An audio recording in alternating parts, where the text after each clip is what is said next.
We are starting now. Thank you. Okay, questions for Chatri? Okay, let's see. Chatri, I hope we can address the elephant in the room.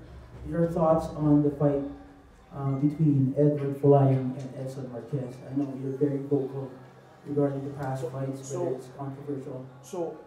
Two things come to mind. One is I thought that was early stoppage, but at the same time, I also think Edward, if he doesn't change his fighting style, I'm a little concerned, given where he is in his career. Yeah, he has to change. I thought he was winning the fight, and then he got a little bit reckless, towards the end, and that cost him the fight. Chatri, do you think where is Edward Foliang headed right now? He's on a 5-fight losing streak as under mixed martial arts. Well, that's the thing about the whole martial arts. There's many other disciplines that he can compete in. It's really up to Edward. I need to talk with Mark and Edward. It's too early for me to say. Yeah. Chatri, I know that One Championship is no longer reviewing controversial results now. Do you think this match, with its controversy, warrants a rematch? No, that phase of one's history is long gone. Yeah. Thank you, Chatri. Next question. Chatri, that was an incredible finish there in the main event. Was Raniero okay? He seems to be getting on a stretcher there. Yeah, so he was out of it for the last few minutes. I just got a quick update from Doc Warren, who says he's okay, but they're obviously sending him to the hospital and CAT scans and MRI, right? On his let's see.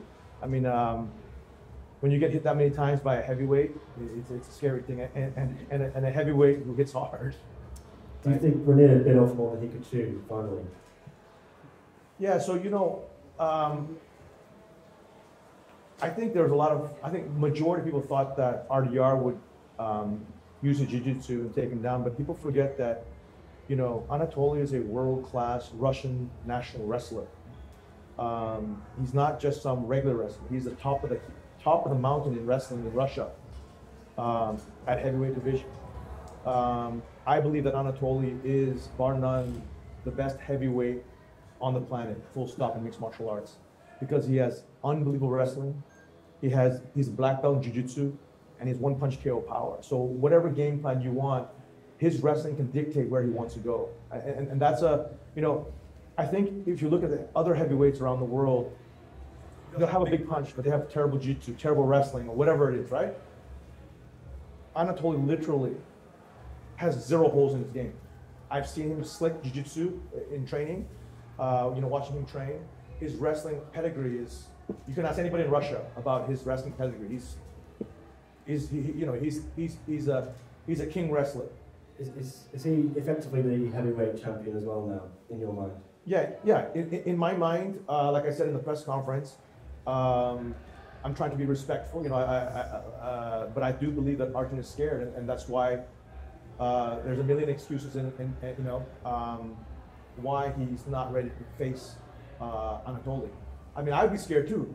But he has better wrestling than me. He hits harder than me. What am I going to do? What's Arjun going to do? Right? So, like I said, I truly, after tonight's performance, I think Anatoly is, bar none, he'll knock any heavyweight out in the world. Any. He has a one-punch KO power. Doesn't matter if you play the ground, and he'll crush you with his wrestling. If you happen to hit harder than him, he'll take you down. And I know there's a lot of people here. I just wanted to ask one more. Roberto Soldic, that was just such bad luck, wasn't it? Low blow in the first round. Yeah. Really looking forward to that fight. What do you do now? How do you deal with a disappointment like that? So, it's just one of those things, man. Like, we jokingly said we would offer the fight if he's recovered for tonight, from Manila Asia show. It's a doubleheader today. We jokingly said that. But who knows? We might offer. I don't know. I don't know what the team's thinking. But I do know that Roberto's still out. That's the thing. So when they were joking about offering it to him, they thought he would recover, but he's still out. On a bed. He can't move. His stomach is in pain, So I just hope there was nothing serious. Because I don't know why he didn't use a metal cup or a plastic cup. his cup was hard foam. And I don't know who manufactured hard foam. I saw it because I said, did the cup break? And they showed me the cup, and it's one of those hard foam. I'm like, that's crazy. So he took a nut shot, like as if without a cup. I mean, it's hard foam, and you saw that, you heard it, right? So yeah, it's obviously a highly anticipated debut of Roberto Soldic. But again, he also had Murad is a beast. I mean, that first takedown also said a lot, right? You have to think, and again, you talk to Khabib, you talk to anybody about Murad, and they'll tell you he's the best 185er in Dagestan and in Russia. Chatri, just want to go back to what happened in the main event between RDR and Anatoly. It kind of looked like that RDR was resisting to go on a stretcher on his way out. What was going on there? No, he was still fighting. That's what was happening. He was knocked senseless, that he was still fighting. I mean, that also speaks to RDR's warrior spirit, right? He got hit so hard that when he came to, he was still trying to fight. So he was like, gonna go for a single against our doctor person, like, the doctors and stuff. So. Thank you, Chatri. Yeah, from the media too. Nothing is scared because the ability to retain guards and the way Cade's aggressive submission game surprised you at all?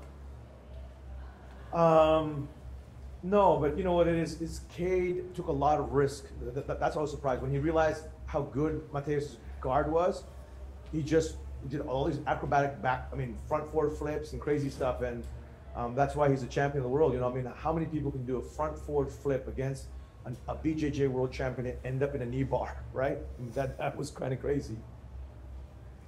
So you're saying, that's the beautiful thing about one's platform, right? You're seeing the very, very best in the world in every single discipline, whether it's jiu-jitsu, whether it's, kickboxing or Muay Thai or MMA, it's the very, very best on the planet. Hey, Chatri, great event. De Ritter had previously kind of mentioned going up to heavyweight. It seemed like one was a little reluctant to begin with. Does this effectively rule that out from now on? I think this kind of beating changes a fighter. So this is it really does. When RDR and his team review that fight, I think they're going to be very hesitant about ever wanting to face Anatoly again, right? That was. Again, like I said,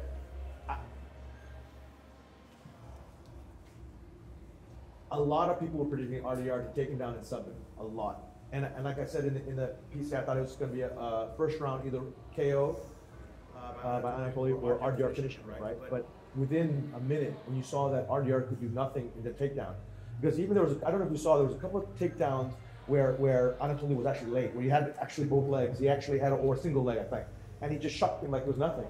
Again, that's the world-class Russian wrestling for you, right? It's unless you have truly world-class wrestling, you'll not be able to face. Arjun has good wrestling, but it's not world-class. It's not on the level of Anatoly, right? So. And then just following up on Roberto, obviously you're joking that he may land on this card tonight. It sounds like that's not possible given his condition. So what's the move for him? Do you book the rematch with Murad, or one of those guys get a title shot potentially? What's the plan for that? I don't know. I have to talk to Matt Hume and his team. I don't know. I think my gut would be to book the rematch, but it depends on, maybe Soldic is going to be out for a few weeks and maybe not just want to fight right away, and then maybe Murad wants to fight right away. I have no idea. I haven't thought that far yet. And then obviously the big talking points of the night are the main event, the Soldic fight. Anything else on the card that really wowed you? No, I think for me the main event really delivered. It was just if you're a fight fan and you want to see the very best in the world go at it, a storyline of an undefeated light heavyweight champion against an undefeated heavyweight world champion, and then they go on all-out war for one round. I think that is every fight fan's dream. Hard to disagree. Thank you. Yeah, thank you. Okay, we have another question by Zoom from Fightbook MMA. What is your plans with the new light heavyweight champ now? Will you have him defend his light heavyweight belt next, or move back up to heavyweight to fight for undisputed gold? Anatoly reminds me of Mike Tyson. When Mike Tyson was a heavyweight champion of the world, he often weighed about 215, 218. very light for heavyweight. And Mike Tyson was faster and just had unbelievable blistering speed and power, in addition to amazing balance and movement and footwork. Anatoly has that in mixed martial arts. Again, it's even at light heavyweight. I don't know if any light heavyweight on the planet can beat Anatoly. Yeah, I mean, definitely not at heavyweight. There's nobody on the planet that's technical enough to beat Anatoly at heavyweight. At light heavyweight, I haven't looked at the rosters of other organizations, but I just know from the heavyweight picture, Anatoly is the king of the heavyweight division globally, of any organization. Chatri, Denise earlier called out Stamp Fairbanks. Do you think it's the next fight to make for both? So I was very impressed with Denise. Okay, it's very clear that Denise, her striking has improved immensely. If you look technically, her punches are beautiful now, and she really knows how to generate a lot of power. Where she got caught today was, what happens is her natural instinct is to finish fights, so she's very aggressive. She loses balance, she leans in too heavily sometimes, and gets caught with the left hook. So she's got to fix that. But I think, yeah, I mean, there is definitely a title shot in the future for Denise. No, if she's definitely one of the best female pound for pound martial arts in the world, for sure. No doubt, Malacan is going to get that bonus. But do you think with that performance, does he deserve, or was it worth more than $50,000 bonus? Yeah, because again, you look at online, everyone was predicting RDR to win. I knew, again, like I thought it was gonna be a quick fight one way or the other. But I mean, man, to dominate an undefeated fighter like that, who has like an 80% finish rate, whose confidence is sky high. You know, in the fight game, confidence is everything for an athlete, and RDR's confidence is 100% bulletproof.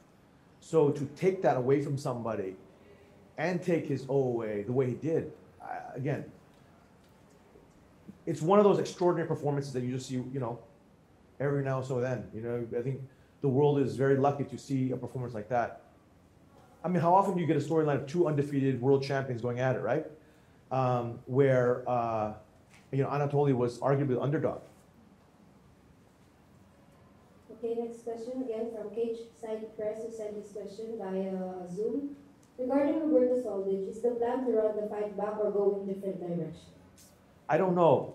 Because, like, you know, I've got to talk to both athletes, talk to their manager, or my team's got to talk to the managers and figure out how fast of a turnaround, you know, each of them on, and if the timing works, yeah, do the rematch. But if Murad wants to keep active and go, I mean, I wouldn't blame him, right? I mean, he's still fresh, 100%. Another question from Verdict MMA. Even though it was not RDR moving up a weight class, he still took on a champion from the weight class above. Do you think this and what nearly happened to Lee in his last fight will determine other champions from moving up and perhaps stay with their own weight classes, or even opt to move down instead? So to be a two-division champ in one is extremely hard because of the 15-pound, depending on weight class differentials, 10 to 15 pounds. That's a lot to give up, right? And you could see, even in Christian Lee versus Abbasov fight, his gas was not the same. His power wasn't the same. You know, when he was at featherweight lightweight, he could throw people around with his takedowns and his jiu-jitsu, and when he hit people, you know, people really felt it. But Abbasov didn't feel it. So, you know, but this is also why two-division champions are so rare. You know, how many heavyweights can, you know, cut down the way Anatoly is? You know, Anatoly, I think, weighs 250. And his walking weight is 270, you know, so he cuts down to 250, and then he cut down to 225 or 223, I think, for this fight. That's unbelievable. Okay, last question. Me?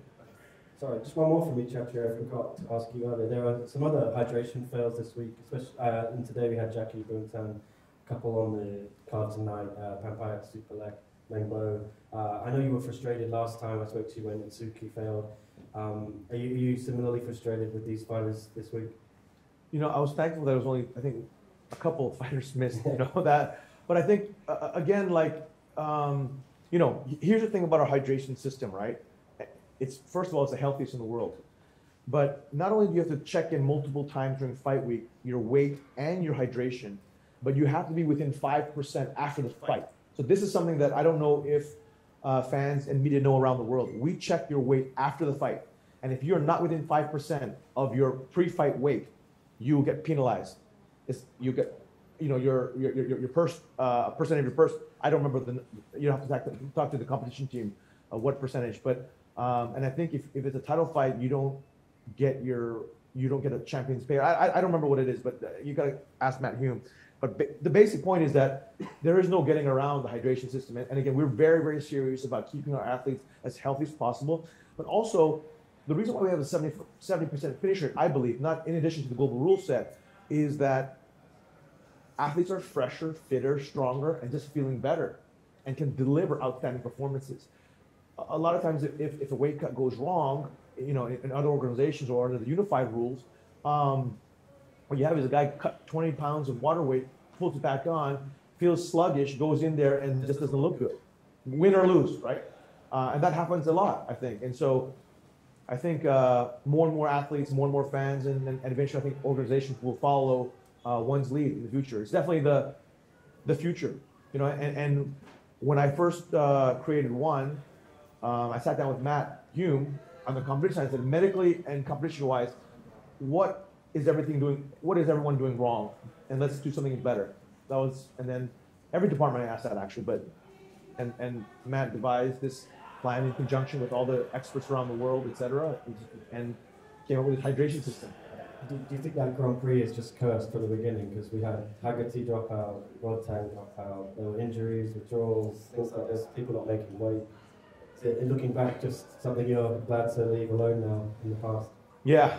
And now I'm like, it started off as the greatest 8 strikers in the world, and all sorts of, it's just one of these things is you're cursed, But that's what happens with Grand Prix sometime, But I did not expect Ponpak and Superlek to miss weight. That was a shock. Disappointed by that? Definitely disappointed. Definitely disappointed, both of them. I mean, the stakes are so high, If either of them won the belt, they come to Thailand, 70 million people, they'd be literally a national hero, and both of them botched. Thank you, Chatri. Thank you guys. Thank you so much. See you tonight.